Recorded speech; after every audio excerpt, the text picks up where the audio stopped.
I need to solve the following equation to find the exact value of x. So let's look at question 1. Okay, for question 1, this is x plus x to the power negative 1 equals to 10 over 3. Okay, so what we actually do is we just need to consider that this can be treated, in a way, we can actually convert this into a quadratic equation again.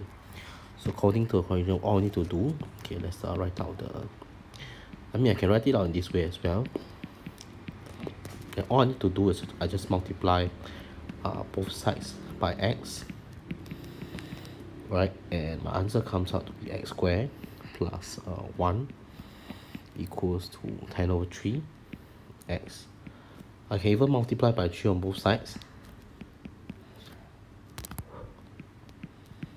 and that gives me 3x squared plus 3 equals to 10x. Now solving a quadratic equation, I know it's always good to remember that for here, if you're going to do that, you must make sure that x is not equal to 0, because otherwise if x equals to 0, then the denominator here is not defined. Okay, because of this, we can actually multiply by x. Now following which, we make sure that the right hand side is always 0. The right hand side has to be 0 in order for us to solve the quadratic equation smoothly. Okay, and with that, using any method that you want, whether you want to use completing the square, factorization, quadratic formula, calculator, because here they're asking for exact, right? If you use the calculator, you may not get exact value. So suggest that if you use the exact, better to use either the complete square, right? Better to use either complete square or the quadratic formula, right? So here, factorizing, we get x equals to 1/3 or x is equals to 3. Alright, so next one, in the GC to solve, if you use the GC to solve, we can also get the same answer. Okay, so next will be part 2. I need to look at part 2. So for part 2, we are solving e to the power of 2x minus 14 e to the power of x minus 3 to equals to 0. So this is an exponential equation.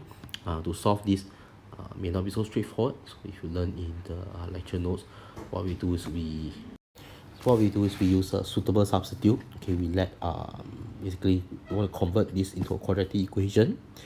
So the key step here is to solve the method. It's what we call substitution. Alright, we will let e power x to be replaced temporarily by y. We'll just say let y equals to e power x. So this is a temporary substitute in order for us to write it down. So if you can look at this, is basically I rewrite my equation. Right, basically this can be written as this, and you can see that e power x here, I can replace this as y, and as long as I do this, right, I'll be able to have a method to solve the equation, and my equation becomes like that: y squared minus 14y minus 3 to be equals to 0. Right, now of course this is not factorizable, so maybe what we need to do is to and we need to find the exact, because in keyword the question asks for exact. Alright, so we do need perhaps we need to employ the quadratic formula, or even called completing a square. Okay, so quadratic formula, based on this, we see that a is equals to 1, right, based on here. B is the coefficient of y, so b is equals to -4. C is the coefficient constant, and c is basically equals to -3. And using the formula, we want to find y will be equals to -b, which is a negative of -14, plus minus square root b squared minus 4ac, right, over 2a. Okay, so 2a basically, a is just 1, so it's equals to 1. Okay, so I hope you can recall the quadratic formula, that here we are using the quadratic formula, which is x equals to -b square root b squared minus 4ac over 2a. Now this is nothing but the quadratic formula which we have learned from Sec 3E math, alright, or could be from JH2 math. Simplifying this, we have 14 negative 14 plus minus, just basically calculate whatever is inside. You can use a calculator, you will get something like 208 over 2, right? This is basically just the same as 7 plus minus. This is square root 208. I mean, you know, okay, from here, if we do search, right, we can actually write it as square root AB is the same as square root A times square root B. Okay, so some of you may be lost. So this is square root A, basically square root 208, right, is the same as square root 4 times square root 52, okay, which is the same as square root 4 multiplied by square root 52. Okay, so if you are looking at square root 208, it can be written as square root 4 square root 52 over 2. And square root 4 is just 2. So 2 and 2 and cancel off, which gives you the answer of 7 plus minus square root 52. Okay, and with this, right, basically the understanding is that, you know, if we are using y, right, so remember, if this is our y, right, our y is 7 plus square root 52, or y is equals to 7 minus square root 52, then recall that this is nothing but a temporary substitute, and we have to bring back the substitute. Alright, so ex is basically equals to 7 plus square root, because eventually we are solving for x, not for y, or ex is equals to 7 minus square root 52. And from here, one thing you can realize that this portion ex, because the nature of ex is always positive. Alright, so ex, that means this has to be rejected, because by virtue of fact ex is always positive 0 for all x, and this value here is negative, so we have to reject this lah. And this is the only answer that we'll accept. So because again, come to this portion, remember that we are solving for x and not ex. So the next step is to solve for x and to so-called manage this e here to solve an exponential equation like this. Usually we say that to get rid of e, we use ln. So I ln both sides. This gives me ln 7 plus square root 52. And bring down my x. I have x and ln e. And ln e is basically just 1. Right, so we know that ln e is equals to 1. So x is equals to ln of 7 plus square root 52. Okay, so remember that ln e is equals to 1. Okay, huh? So why is ln equals to 1? Because ln e basically is like log base e ma. So you know that log e is definitely 1. Okay, next is to look at part 3. So part 3, we have log of 20 plus x minus log of 10 minus x to be equals to 1. Okay, here one thing we can actually use the quotient law. So the quotient law does tell us that if we we have log AB minus log AC, given that they are of the same base, then by the quotient law of logarithms, okay, of logarithms, then the difference between two logarithms with the same base is basically nothing but the logarithm of the quotient. Okay, so from here we can say that LG is basically just log base 10. So if you are not sure, this is just base 10. Okay, so you can just recall that if I use LG, this is the same as log base 10. Okay, this is the same as log base 10. Okay, for those who did not take E-math, you want to pay closer attention. So this is log 20 plus x, 10 minus x equals to 1. Okay, and over here, because you do have a base 10, remember, if I want to change this to what I can do is I want to eventually get rid of the log. So if I bring the base 10 over, remember that the base of the logarithm is also the base of the index. So if I want to change this into the index form, from log form, if I want to change to index form, what happens is I need to bring the base of the log into the other side, into the base of the index.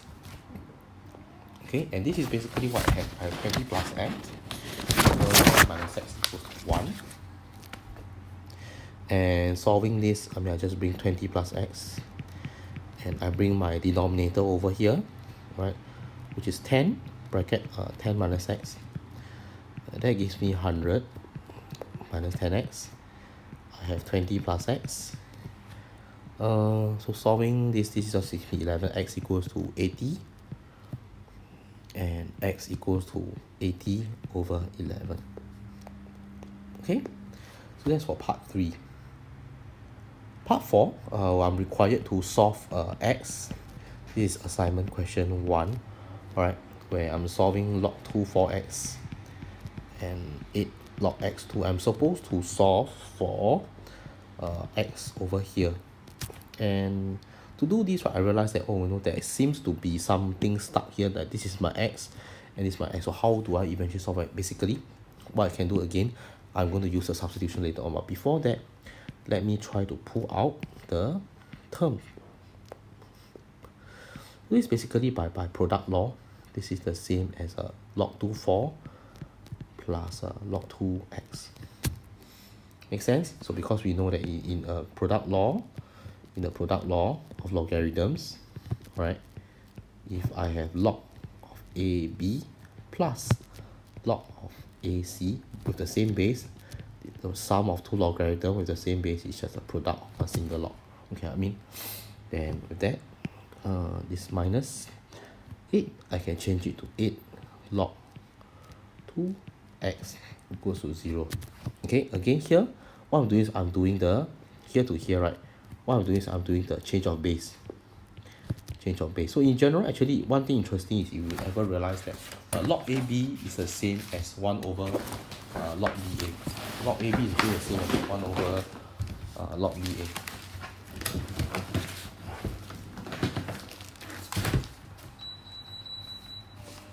Okay, so example, log AB is the same as, if I want to change, I can write this as log a new base BB over log BA, right? So this would be my so-called new base, and I basically, this one goes to the top, this one goes to the bottom, right? And log BB, if you realize, right, this is just 1. So that's why log AB can be written as 1 over log BA lah. Okay, that's how I obtain this portion over here. And I realized that, you know, log 2x is indeed something that actually appeared quite a few times. So what are we going to do in order to solve this? Simple.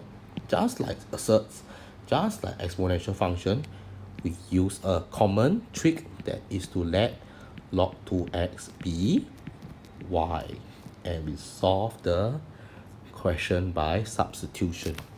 Okay, log 2 4 basically is just 2. So because you can say log 2 4 is the same as log 2 2 to the power of 2, which is the same as log 2 2, and by power law I can bring this down. Okay, because power law will tell you, if we talk about the power law, log so-called ax to the power of r, and r can bring down to be log ax. Okay, and log 2 2 basically is just 1. So I mean this answer here is just 2. Okay, 2 times 1. Okay, so ignoring this, I mean just fast forward. The log 2x will be y minus a over y to be equals to 0. Multiply everything by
And there is your answer for part 4.